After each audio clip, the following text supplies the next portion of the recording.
rolling my eyes. Guess I'll do everything then. I stepped off the porch, grass soft against my heels. The air smelled like it might rain, fresh and clean and growing. A promise unfulfilled. Annie's voice was strained. I turned to her, smiling. It died on my face when I saw the look on her own. And get inside now. She was staring out into the dark past me, opening the door with one hand behind her, fingers fumbling on the catch. I froze, barefoot in the dirt. I'd found what she was looking at. In the bushes by the back fence was a person, crouched with their knees tucked up neat under the chin, arms wrapped around legs. Their mouth hung wide, softly opening and closing as he cried. Like a child, lost in the dark. Not like a child, but as someone pretending. Mimicking the sound, open and closed out in the blackness. Suddenly they straightened, snapping upright face still hidden by the black. They were tall and thin, too thin to be a normal person. Panic made me move. Animal instincts left over from the days we lived up in the trees carrying me forward. I was faster than Annie, dragging her inside and slamming the door behind us, hearing it bounce on its hinges as I locked it. We watched as the person slowly walked towards the house, steps deliberate and long. Annie reached for my hand, holding me tight, and turned me to face her, holding my shoulders. "Don't turn around, Emmy. Don't turn around." Instinctively, I started to look over my shoulder, out into the darkness. Annie grabbed my face, hard, and shook her head. I knew then she was serious. Her voice cracked, and she cleared her throat, gripping my hand tight enough to hurt, nails digging in, grounding herself. I looked down at our fingers interlocked. Both of us grown from the same bones. "I'm gonna call the cops and everything is going to be..." Her voice faltered, stuttering. Tears spilled over her lashes, dripping like the promise of rain. Annie never cried. "Your phone's on the porch," she whispered, and bile crawled its way up my throat. Her phone was upstairs, charging. The soft tapping filled the silence. Annie turned to the window, eye whites showing her eyes were so wide. It was the sound of someone's forehead against the glass, slowly, over and over. They started to speed up, faster and harder, skin meeting glass until they was slamming into the window hard enough to shake the panes. The tapping stopped, and I was about to ask Annie if I could look now when she screamed, followed by the sound of cracking glass and the loudest slam yet. Whoever was in our yard had just smashed their face hard enough into the window to break it. We ran upstairs, two at a time, skipping the ones caved in with dry rot on instinct.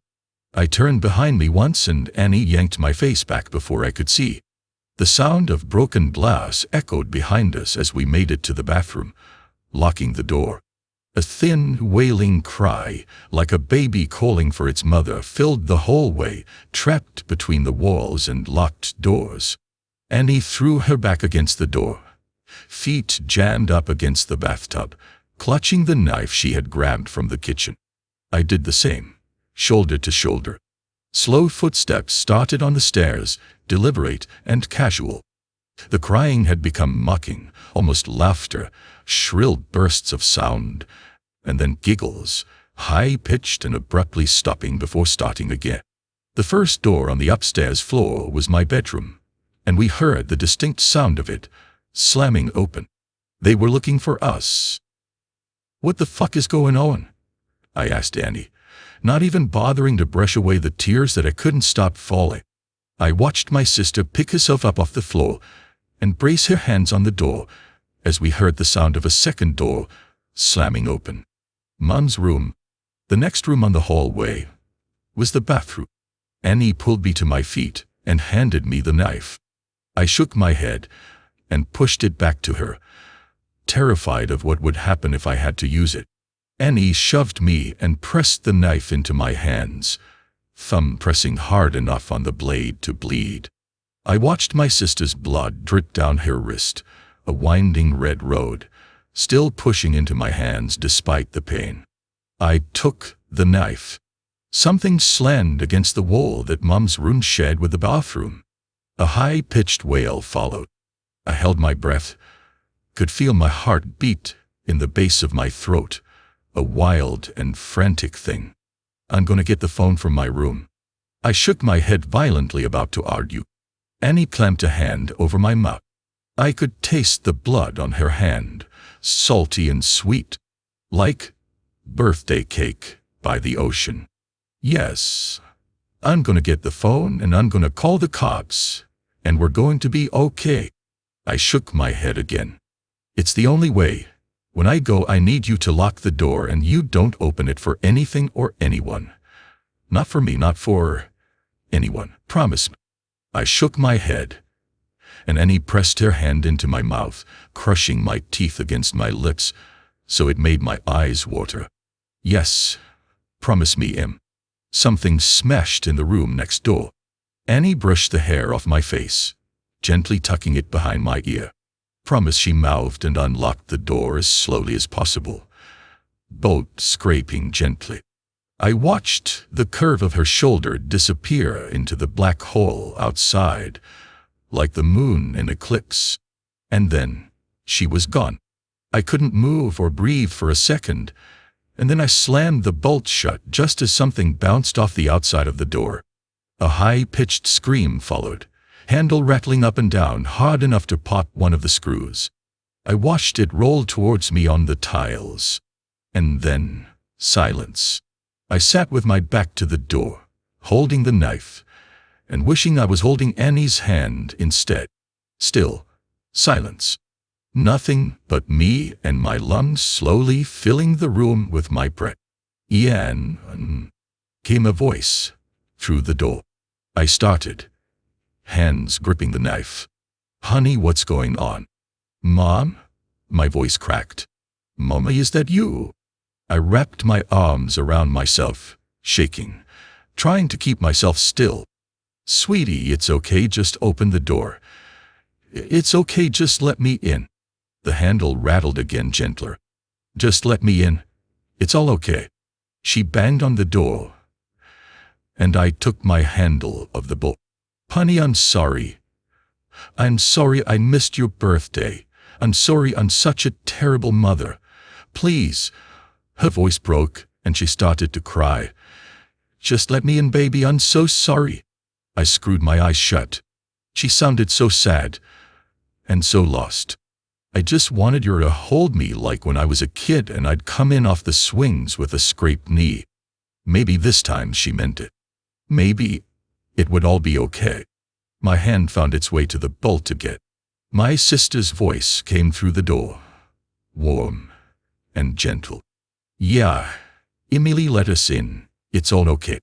My hand froze on the bolt, and I tightened my grip on the knife. Annie never called me by my full name. A hand banged on the door handle, rattling. "Emily, let us in." Annie's voice became low and guttural, followed by the same shrill giggles from before. Mom spoke now, pleading and crying, voice getting louder and louder. "Let us in. Let us in." Over and over again, punctuated by her fists on the door. I thought about demons and monsters, all the bedtime stories we pray, "Don't crawl out from under the bed. That's not my sister, and you're not my mother." I screamed through the door, hands over my head. I climbed into the bathtub and curled in a ball, cradling myself, knife clutched to my chest. I didn't know what it was outside that door, but I knew it wasn't Annie. It wasn't the voice that yelled at when I changed TV channel, the one that sang me happy birthday, the one that told me I was smart even when I got bad grades, the one that read me stories about princesses that never wake up.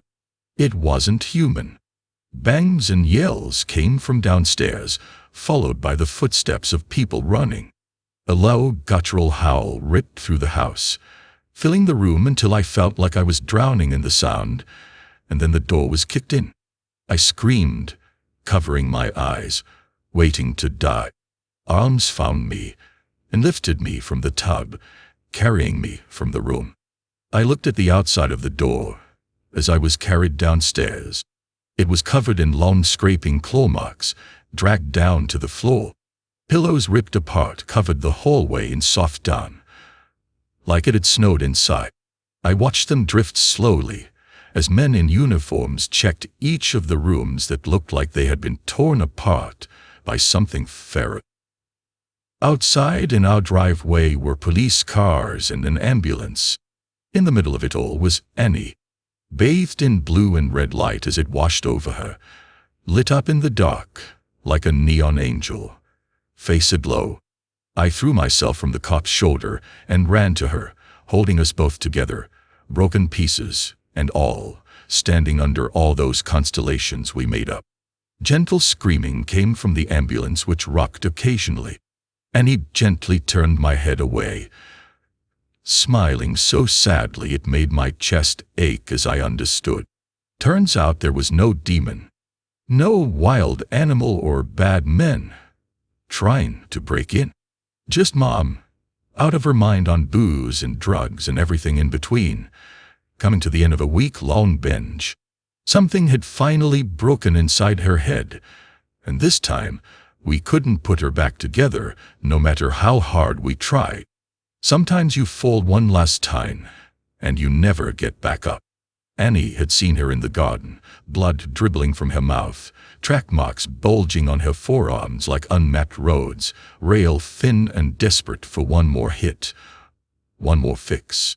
She'd searched the kitchen for all the drink I'd thrown away, and when she hadn't found it, had come to hunt for the stash she hid in the bathroom.